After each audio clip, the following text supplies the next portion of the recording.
hello to the two of you. How are you today? Good. How are thanks. you? How are you doing? I'm great. Oh my God. Thank you for another great season. That's it. Finish the whole thing. All right, good. great.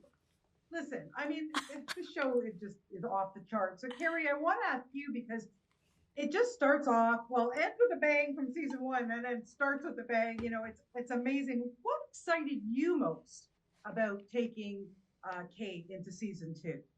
Well, I think like the beginning of any show, you have to work so hard to set up the world, to explain and introduce characters.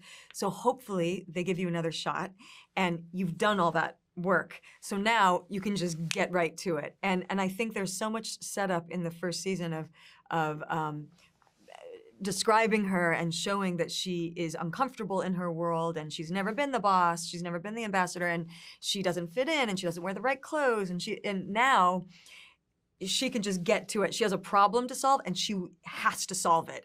And people have been hurt and people close to her have been hurt, and she is going to get to it and use all her resources and break rules and make mistakes. But there's like a little bit more of a drumbeat going, and it's really thrilling. And instead of it being 8 episodes, it's only 6. So we get a lot done in this. So I think it still has all the good stuff that I love. You know, it is a little bit more dynamic as far as plot points, but still, to me, I still like the minutia of the marriage scenes, like her ripping 100%. Off the bandage of him and going, it's our favorite done. stuff. And like ripping it off harder. But the fun. Actually, at the same time, the more extraordinary the circumstances of the story around us, the more contrast there is between the stakes and the kind of silly minutiae that we're living with. It's actually the more extraordinary the story, the more of a refuge there is in that, and that's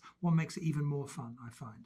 Well, for sure. It doesn't I stop. love your relationship, because as we saw in season 1, especially episode 3, it really set the tone for you guys. Right. Yeah. We see some of that going on in season 2, which I love. Good. I'm glad you oh see my God, it. I don't want to give away because it just made me laugh so hard. But Rufus, I want to ask you, because do you think that Hal's near-death experience influenced his behavior at all in season 2? No, not really. I don't mean that in a negative way. I mean, he is quite capable. He's quite a profound person. He is, know, he cares an extraordinary amount. I don't think he's like a wayward person who's had a change. I don't think he's wayward. I think I'm a big defender of his. I think Hal, I love Hal, and I don't think. Don't get me wrong. No, I'm not being oversensitive. I just mean that often people have a take on Hal that I think is based on types they've seen in other things and outward appearances. I think he's really a good guy, but I think he has an extra thing. He's the good guy's killer. He is someone who is prepared to do really audacious things for what he believes needs to be done for the sake of good. So he doesn't mind being called a dick. He doesn't need to be nice. Nice people aren't necessarily good people. Yeah. There is a big distinction that takes a long time to learn. You know, sometimes the inverse is true, But I think... that there has enormous consequences, the explosion, but not necessarily in the way that question would suggest. I think it's understood. It has understood. Yeah, it has an effect on. He feels there's a physical vulnerability, which is kind of a premonition of the of age, because there is an age difference between them, and it feels like jumping forward to a time when he can't look after himself. And even though this is temporary, it's a kind of intimation of a version of their relationship later on that I think spooks him. I think it does all kinds of things to them. 100%. Okay, Keri, I gotta address the Alice and Janney. Oh my goodness, in the room. Having her on set, phenomenal. But listen. This one hit me for Felicity fans. When she was making fun of your hair, I'm sorry. I mean, come on.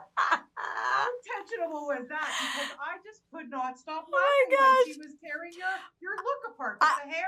I But you lo- don't go there with Keri Russell. I know it's so people like to talk about my hair. People It's have just- strong it's- feelings they have about her strong hair in feelings. this. And I have to say, people Brush your hair, why people don't you? have a big problem with my hair in this show. They're always like, it's not polished enough. And I'm They're not seriously bothered like, about. They should be bothered about I'm mine. like, I like my hair. I think I look good, but I love her taking down of me going, do you think that looks cool? That might be cool in the scrappy, places where you worked before, but when you're representing, this many millions of people, maybe put a little bit more time into She's it. going to have some support Yeah. on the threads, isn't she? Oh my God, it is, and coming from Janny, I mean, she's like, yeah. It's what a great addition. Well, Oh, listen, I know. Listen, you guys better I think we're doing season 3, right? Because Well, what fingers a crossed. cliffhanger. Okay, all right. You guys, thank you so much. Thank for you. your time. Thank And you. it's a fabulous series. Love it so much. Thank you Thanks so for your much. time. Thanks. Have a good Bye-bye. day. Bye. See ya. Yeah, you too, guys. Bye-bye. Bye.